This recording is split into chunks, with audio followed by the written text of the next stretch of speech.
let's begin with the rise in cybercrimes. So let's talk about WannaCry. This is something that happened way back in 2017. Let's not say way back, it's just 2019, 2 years back, and it took the world by storm. So it was a cyber attack which encrypted the data of organizations, and then the hackers held that organization ransom by demanding money from them to decrypt their own data. So what exactly happened? The attack originated in Asia and then spread across the rest of the world. Note the date. And how did this happen? There was a vulnerability that was identified in Microsoft Windows, the SMB vulnerability. SMB, which is server message block, is essentially the file sharing and the printer sharing services that you use in a LAN environment on Windows operating system. By default, these are enabled on your desktops, and there is a hardening guide that people utilize to either upgrade the version of SMB to a more secure version or to disable SMB and utilize something else. Now, this was a known vulnerability, and this was targeted. Within days. More than 230,000 computers were infected across 150 countries. Now, when we say this was identified, Microsoft knew of this vulnerability, and in fact, they had released a patch in April of 2017 to mitigate this vulnerability.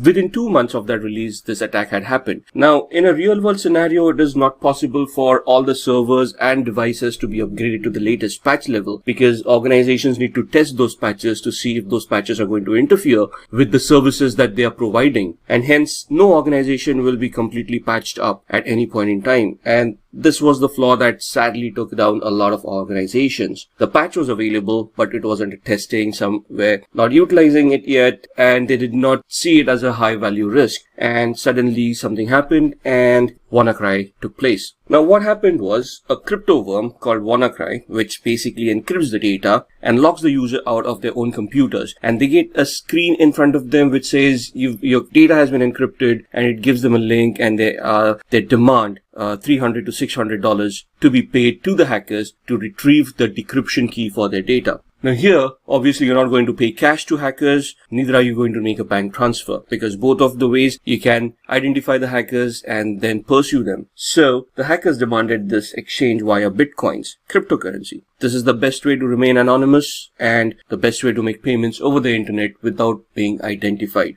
So what was the impact of the attack? Around 200,000 to 300,000 computers were infected. Now, it sounds like a small number of computers when we're talking about global. However, the services that it affected were huge. In UK, the National Health Service got affected. All the databases got encrypted. Surgeries and treatments of patients were postponed. FedEx, Renault, Nissan, all of these organizations got compromised, and their production lines basically shut down for a few days till they retrieved data from backup, started to restore, and then tried to bring back everything to normal. Then, in February 2019, Dunkin' Donuts announced that the users of their reward programs were targeted by a credential surfing attack. That means that the attackers stole the credentials, usernames, and passwords of customers of Dunkin' Donuts. Now, we think Dunkin' Donuts, they sell donuts. How much could it impact anyone? But if you have an online account with Dunkin' Donuts, you also have your personal identifiable information stored in those accounts. For example, your name, address, credit card information, maybe your social security number or your national insurance card or something like that, which can lead to identity theft. People can misuse that information, pretend to be you, and then take out loans or do transactions in your name where you are going to end up paying those bills. So stealing of such kind of data is going to impact all the users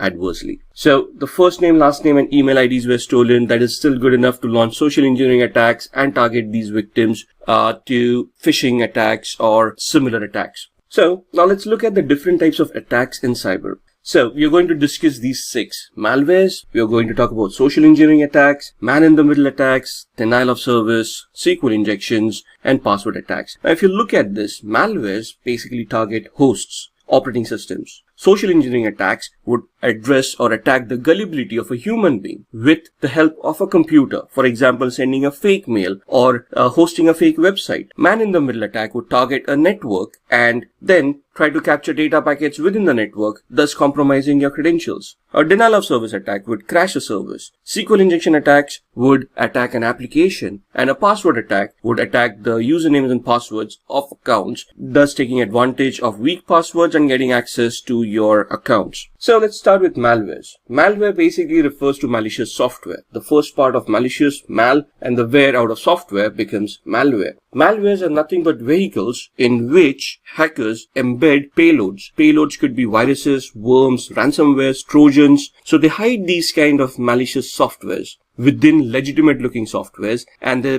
post them on the internet. People who are interested in those kind of softwares will obviously download them, and since they're looking very legitimate, they will try to install them, thus accidentally and unknowingly installing a Trojan, virus, or a ransomware on their machine. Now, most of us have done this at one point in time where we have looked at pirated software because we did not want to pay for it. And then we probably go to torrents and then search for those softwares, download them, and there's a keygen.exe over there which we have to execute. And then we have to copy that code, the exe file that comes out of the keygen, and then we have to replace it. And I mean, it's a very convoluted process. But the fact that you have to restore some code with some other code would basically mean that there is something wrong with that file. So 99% of the time, these programs would have viruses or trojans embedded within them, and it is going to affect the security posture of your computers. If you scan keygen.exes with any antivirus across the globe, they will always report them as malwares, and they will probably want to delete those kind of files.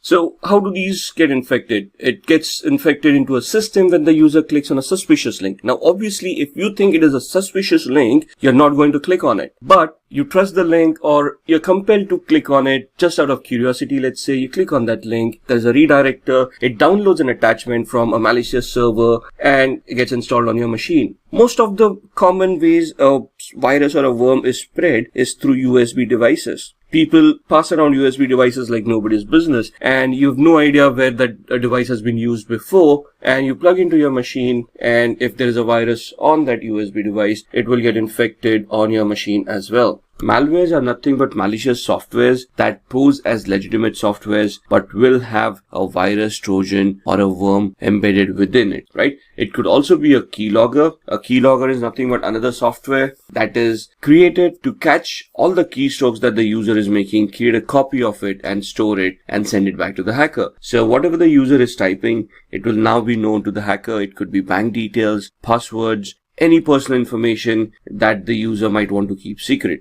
We are going to look at 3 different demos here,